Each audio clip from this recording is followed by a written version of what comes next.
देखिए, सबसे पहली बात यह है कि जब तहरीक इंसाफ की आप देखें, जो सोशल मीडिया पर जो उनका तरीक़ाकार है वो धमकाते ज़रूर हैं और मुज़ाहरे भी करते हैं, लेकिन जब ये वसीम कादर, जो वसीम है, क्या नाम, पूरा नाम वसीम है उनका, जी जी, जब ये वसीम गए हैं जी, वसीम कादर, जब ये वापस कहते हैं मैं चला गया हूँ, तो जो सोशल मीडिया पे वो आई थी फुटेज सामने, हमारा रिपोर्टर उनके घर के बाहर गया और बहुत देर हम वहाँ रहे।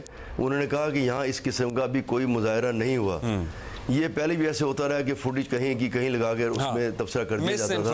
और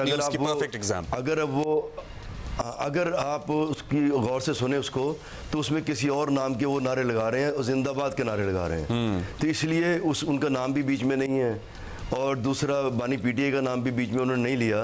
तो हम बड़ी देर हमने तलाश किया, लेकिन वहाँ उन्होंने कहा कि यहाँ किसी किस्म का कोई मुजाहरा नहीं हुआ और यहाँ पर कोई बंदा जो है उनके घर के बाहर नहीं आया। तो ये तो सोशल मीडिया ने गलत चलाई गई है। बस ये जो धमकियां हैं ये सिर्फ ट्वीट्स की सूरत में ही मौजूद हैं, अदरवाइज उनके घर के बाहर कोई हंगामा नहीं हुआ।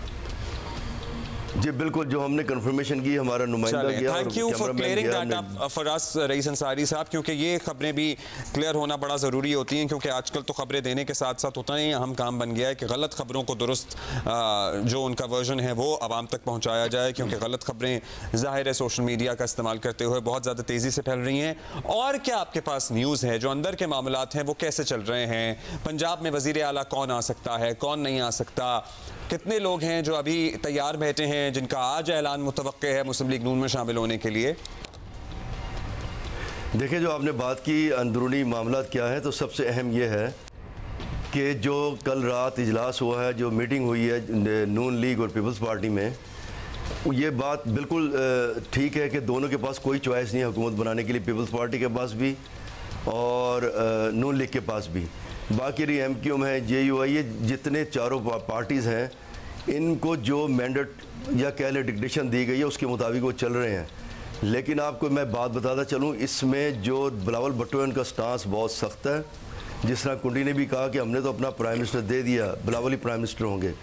तो मैं आपको ये बात बताता चलूँ कि जो कल रात मीटिंग हुई, जो हमारी इत्तलात है अंदर की, उसमें उन्होंने साफ़ तरीके से ये कहा पीपल्स पार्टी ने कि CC ने जो है वज़ीर आज़म जो है वो बिलावल को नामज़द किया हुआ है। तो हमारी तरफ से तो ये है, जब ये बात आगे बढ़ी तो उसमें जो हमारा ये जो इत्तला है उसमें कि दूसरी तरफ से तजवीज़ आई कि इस तरह कर लिया जाए कि इसको जो इक़्तिदार की शराकत का फार्मूला है वो बना लिया जाए, उसमें आधा आधा कर लिया जाए, आधा प्राइम मिनिस्टर नून लीग की तरफ से होगा और बाद में आधा जो है पीपल्स पार्टी की तरफ से होगा। ये तजवीज़ सामने आई है। ऐसा ही है कि 2.5 साल बिलावल हो जाएं, 2.5 साल कोई और PMLN की तरफ से, ऐसा ही है? जी बिल्कुल ऐसा ही है, उनका टर्म बांट ली जाए। लेकिन उस पर जवाब दिया पीपल्स पार्टी ने कि हम जो हैं ये इसको CC में ले जाएंगे।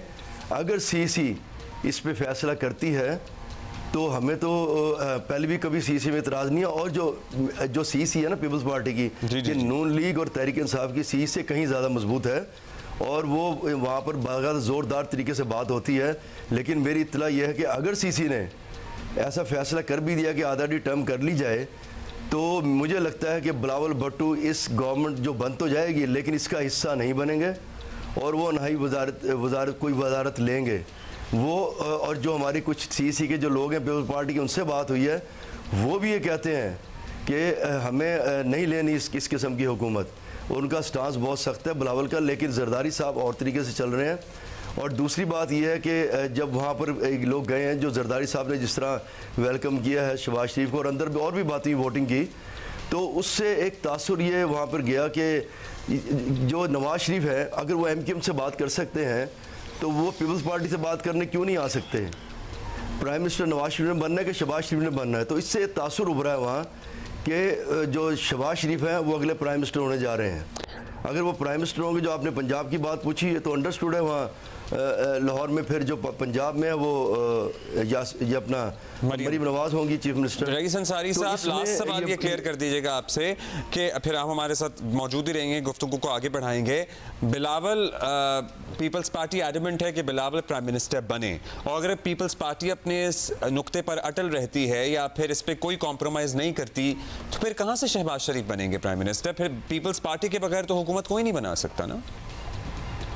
नहीं नहीं, मैंने आपको बताया कि ये जो है मामला, हुकूमत बनेगी, पीपल्स पार्टी साथ होगी, लेकिन बिलावल भुट्टो जो है ना, मुझे जो महसूस हो रहा है, अगर वजीर आजम नहीं बने तो कोई और वजीर नहीं बनेंगे, वो नहीं, हाँ, वो वजीर नहीं बनेंगे, इसका हिस्सा नहीं बनेंगे। और दूसरी बात मैं आपको जो बताता चलूँ कि ये जो मामला चल रहा है, इसमें एक और बात भी हुई, और जो वोट लिए गए उस पर भी बात हुई, और जिस तरह गर्मजोशी से जरदारी साहब ने वेलकम किया था, वो अल्फाज मैं बताऊंगा तो कहते हैं कि बात निकलेगी तो बहुत दूर तक चली जाएगी। थोड़ा सा बता ही दें, मीटिंग के दौरान दूर तो आई गई है बात। नहीं, वो मीटिंग के दौरान वोटिंग की बात हुई, तो उसने कहा उन्होंने वोट लिए, उसने कहा उसने वोट लिए, उसने कहा नहीं, जिसने वोट लिए उसने तो सबसे ज़्यादा उसने वोट लिए।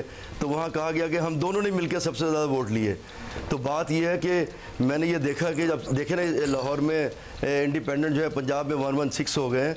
ये पहली बार मैंने देखा कि बैट के बगैर भी सेंचुरी मुकम्मल हो गई, और कौमी असम्बली में भी सेंचुरी के करीब है।